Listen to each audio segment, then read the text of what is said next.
Beleza? Eu sou Michel de Biologia, estamos aqui para mais uma aula de Zoologia agora, onde nós vamos discutir o último grupo dentro daqueles genericamente chamados de invertebrados, que nós incluímos agora, de poríferos até equinodermas, ou equinodermos, ou equinodermatas. Por que esse grupo de animais que inclui estrela do mar, pepino do mar, ouriço do mar, bolacha de praia, são colocados nesse grupo? Ao pé da letra, dermo, dermata, pele, equino, espinhos. São animais aquáticos marinhos com espinhos na pele. Alguns têm espinhos mais evidentes, como o ouriço do mar. Outros têm espinhos menores, como a estrela do mar. Outros já nem apresentam mais espinhos, como a bolacha de praia. Mas eles têm características que permitem inseri-los no mesmo grupo, mesmo que esses espinhos não sejam agora bem evidenciados em todos. Tá? E aí nós vamos ver as características gerais que caracterizam, determinam agora a inserção de seres nesse grupo, inclusive nosso querido Patrick Estrela, que no desenho tem algumas características que não são pertinentes a esse grupo, como a simetria. Nós vamos ver que nos adultos a simetria é radial, enquanto o Patrick no desenho ele vai ter a simetria bilateral. Então tomar cuidado, já teve até questão na Unifesp perguntando sobre a turma do Bob Esponja evolutivamente, e a gente não pode agora confundir o desenho com o animal real. Tá legal? Pois bem, meus amores, como é que a gente caracteriza no grupo então? Vamos lá.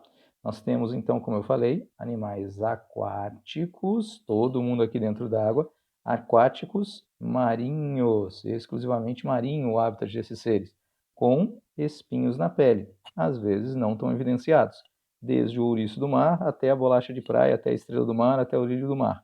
E aí o que chama a atenção no grupo? Em primeiro lugar, logo abaixo da pele, você vê um esqueleto de placas calcárias, um esqueleto interno, um endoesqueleto. Então você vai lá na praia, o pessoal está vendendo estrela do mar naquelas barraquinhas de praia, aquela estrela do mar branca, aquilo lá é só o esqueleto, na verdade. Ah, me chama, mas o esqueleto tem exatamente o formato do animal? Tem, porque esse esqueleto está abaixo da pele. Esse endoesqueleto calcário é uma das características que torna esse grupo próximo agora do grupo seguinte, que é o grupo dos cordados, que é o nosso grupo. Além disso, nós temos agora outra coisa que chama atenção.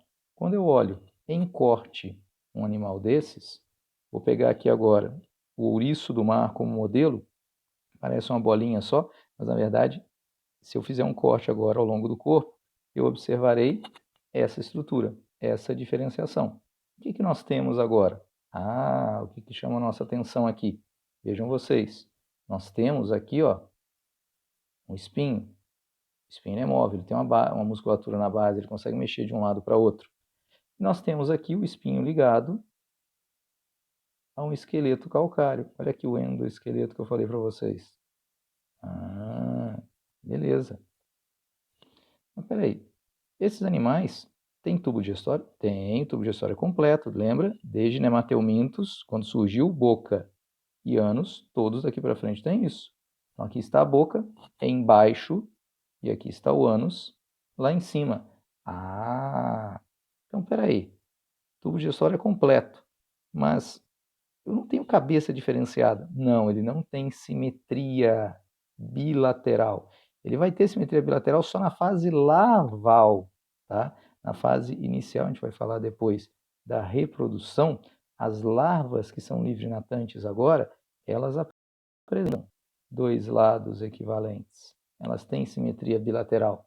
Mas essa larva, quando se fixa no substrato agora e continua seu desenvolvimento, ela depois vai ter a simetria radial.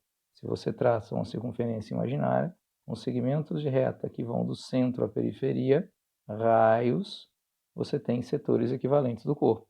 Então, a simetria bilateral é primária e a simetria radial é secundária. A primeira que aparece na vida na larva, bilateral. Depois vem a simetria radial, só no adulto. Por isso que eles chamam de simetria radial secundária. Então, quando a gente fala, de plateuminto para frente, todo mundo tem simetria bilateral. É verdade, mas nem todos têm a vida inteira. Os equinodermos só têm simetria bilateral na fase larval. Na fase adulta, simetria radial. Beleza. Peraí, então ele não tem frente e trás? Não. Nós vamos falar que a face inferior, onde está a boca, é a face oral. E a face superior, vou chamar até de face de cima agora, onde eu tenho o ânus, é a face aboral. Então, a gente vai falar em face oral embaixo e oposta a ela, aboral em cima. Tá legal? Beleza, o tubo digestório é completo. E aí, tem uma coisinha. Olha como esse tubo digestório é compridão. Nossa, para que tudo isso? Esse tubo digestório pode ser projetado para fora do corpo. Alguns usam até para defesa. Pepinos do mar podem eviscerar, colocar suas vísceras para fora, colocar o tubo digestório para fora, até para tentar agora enganar predadores. Mas, por exemplo, uma estrela do mar, um ouriço, quando se coloca sobre uma ostra, ele vai usar seu aparelho bucal, com 5 dentículos calcários, para abrir um pequeno orifício. Esse aparelho está aqui, aqui está um dos dentículos. Você tem que pensar agora que tem 5 dentículos seguindo o padrão da simetria radial. Essa boca com esse aparelho bucal especializado chama-se lanterna de Aristóteles. Esse aparelho bucal vai fazer um furinho agora na concha da ostra. E aí, como é que a estrela, como é que o ouriço se alimenta? Ele projeta esse tubo digestório para fora, como se esticasse um aspirador lá dentro. Aí ele vai digerir a ostra dentro da própria ostra e depois volta ao tubo digestório. Então a digestão aqui é extracorpórea em alguns dos animais. Extracorpórea que ela está acontecendo fora do corpo do animal. Ele projeta o tubo digestório longo para fora, digere o alimento fora e depois recolhe esse tubo digestório. Tá legal? Chama a atenção que o sistema nervoso aqui é extremamente simples. Você só tem aqui um anelzinho de neurônios agora ao redor do tubo digestório. Desse anel principal, você tem pequenas ramificações agora para o corpo. Então, um sistema nervoso muito rudimentar. Tudo bem? Ah, Michel, e ele tem agora sistema respiratório? Tem e não tem. Esse aqui, por exemplo, ele tem a brânquia voltada para fora. Tem sistema respiratório branquial, que faz trocas gasosas com o meio aquático. Porém, alguns desses têm a brânquia para dentro. Michel, como é que ele vai respirar se a brânquia está dentro do corpo? A água do mar entra dentro do corpo. Se vocês olharem aqui, existe isso aqui que está em azul, ó, é agora um conjunto de canais ramificados pelo corpo que recebe a água do mar. A água entra por aqui. Esse conjunto de poros forma uma placa do lado do ânus. É a placa madrepórica ou madreporito. Isso é a entrada da água. E esse sistema de canais ramificados agora pelo corpo forma o que eu chamo de sistema ambulacrário ou ambulacral. É um sistema hidrovascular. É um sistema circulatório, mas não tem sangue aqui. Sangue é um tecido conjuntivo de matriz fluida que é produzido pelo animal. Aqui não tem o sangue, mas tem os canais. Esses canais não tem sangue fluindo, mas tem a água do ambiente entrando, trazendo sais minerais, trazendo gases. Então, de repente, em alguns animais, a água do mar chega até uma brânquia interna por esse sistema ambulacrário ou ambulacral ou hidrovascular, que é exclusivo do grupo. Esse sistema tem uma expansão para o meio externo. Essas expansões têm ventosas na extremidade. Então, quando aumenta a pressão da água ali dentro, e essa pressão é controlada por ampolas, estica, prende com a ventosa que tem na extremidade no substrato, e aí puxa. Esses são chamados pés ambulacrários, que ajudam na locomoção e também na fixação. Então eu tenho um monte de característica exclusiva aqui no grupo, Michel. Você falou da lanterna de Aristóteles, só equinodermo tem isso. Você falou agora da placa madrepórica. Você falou do sistema ambulacrário. Você falou agora do pé ambulacrário. E ainda, entre os espinhos, o espinho não é exclusivo. Tá? Outros animais também têm espinho. O espinho aqui é característico do grupo. Aqui nós também temos pequenas expansões que lembram pequenos tentáculos que fazem a limpeza da epiderme agora, eliminando, por exemplo, parasitas. Essa é a pedicelária, que também é exclusiva, só equinodermo tem. Isso já foi questão de vestibular, tanto de teste quanto de questão aberta de segunda fase. Quais são as características exclusivas dos equinodermos? Que só tem nesse grupo. Então, vamos lá. Lanterna de Aristóteles, 1. Sistema ambulacrário, 2. Pés ambulacrários, 3. Placa madrepórica ou madreporito, 4. Pedicelária, 5. Tudo bem? Tranquilinho? Belezinha. Ora, quanto à reprodução, normalmente eles têm sexos separados. Podemos ver aqui, ó, o aparelho reprodutor.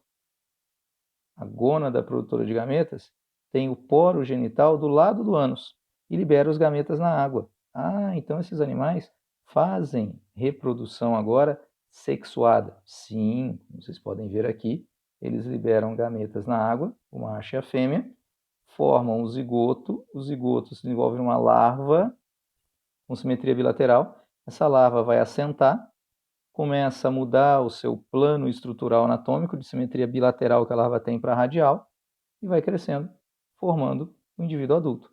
Ah, então a gente tem reprodução sexuada? Tem. Mas também temos uma modalidade de reprodução assexuada. Como são seres com um corpo muito simples, não tem um sistema nervoso muito elaborado, não tem o sistema circulatório propriamente dito agora com o sangue, esses seres têm uma capacidade de regeneração intensa. Essa regeneração é tão intensa que,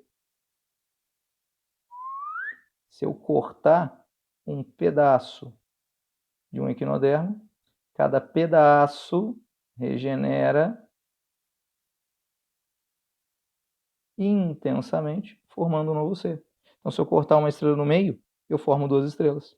Então, você tem reprodução assexuada como consequência da intensa regeneração celular que estes seres apresentam. Então, revisando aqui, como estávamos discutindo, no caso da estrela do mar, do ouriço do mar, opa, um instantinho, voltamos aqui. Nós temos agora, chamando a atenção, tubo digestório completo, com a lanterna de Aristóteles, o aparelho bucal com 5 dentículos calcários. Eu tenho simetria bilateral na fase larval e radial na fase adulta. Por isso que a gente fala que a simetria bilateral é primária e a radial é secundária. A primeira da vida é a bilateral, a radial vem depois, só no adulto. Legal? Nós temos um sistema nervoso muito simples, formado por um anel ao redor do tubo digestório. O sistema ambulacrário ou ambulacral, com canais que permitem que a água do ambiente possa fluir pelo corpo. E aí nós temos o madreporito ou placa madrepórica, por onde a água entra e sai do lado do ânus, na face aboral. E os pés ambulacrais, expansões do sistema ambulacral, que permitem a locomoção. Além disso, nós temos respiração branquial, mesmo essas brânquias estando exteriorizadas ou interiorizadas. E na pele ou tegumento, eu tenho espinhos, mas também tenho as pedicelárias, que são expansões para extração de sedimentos ou de parasitas. Lembra, espinho não é exclusivo, ele é típico do grupo, mas pedicelária é exclusiva desse grupo. E a gente tem tanto a reprodução sexuada quanto a assexuada. Lembrando aquilo que eu falei sobre a digestão, o tubo digestório pode ser projetado para fora. Evisceração. Essa evisceração pode tanto enganar predadores com um pedaço do tubo digestório, se você cutuca um pepino do mar, ele faz isso, ou para poder pegar o alimento, digerir fora e depois voltar. Permite digestão extracorpórea nesse grupo. Tudo bem? Tranquilinho? Beleza, galerinha? Isso é o que a gente tinha para falar sobre os equinodermos, sobre esse último grupo agora dos chamados invertebrados. Espero que tenha sido adequado e útil para vocês. Um abração e até mais!